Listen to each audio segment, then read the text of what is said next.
మీరు ఇలా చెప్తారు కదా, యాక్చువల్లీ నాకేమనిపిస్తుంది పర్సనలీ, ఇది మీడియా కోసం, జనాలను అట్రాక్ట్ చేయడం కోసం, ఒక మంచి ప్రమోషన్ కోసం మాత్రమే మీరు ఇలా ఉంటారు. ఇన్ జనరల్ గా మీకు సెంటిమెంట్స్ ఉన్నాయి, అమ్మంటే ఇష్టం, అక్కంటే ఇష్టం. సెంటిమెంట్స్ అనే దానికి చాలా మందికి మీనింగ్ కూడా తెలియదు. ఏదో సెంటిమెంట్ చెప్తారు. సరే, రీజన్ కూడా చెప్తాను నాకు ఎందుకు ఉండదంటే ఎమోషన్ అంటే ఏంటి. ఇప్పుడు నేను నా మనుషులో నేను ఎప్పుడు అనుకోను, అసలు నన్ను నేను కూడా అనుకోలేను.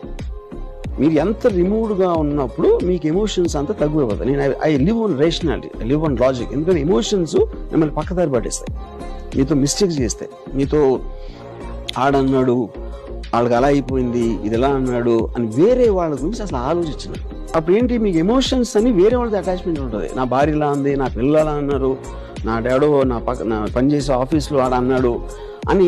మనుషులు ఏంటి bit of flesh, blood and bones, ఒక ఆలోచన సమూహం ఉంటుంది, అది దానికి ఫామ్ ఉండదు. సో నేచర్ అనేది మనం ట్రాప్ చేసి it is getting in to emotions. నేను దాన్ని అధిగమించాను కాబట్టి నేను ఉట్టి లాజికల్ థింకింగ్ ఒకటే నేను నమ్ముతాను. లాజికల్ థింకింగ్ లో ఎమోషన్స్ అనేది ఉండవు.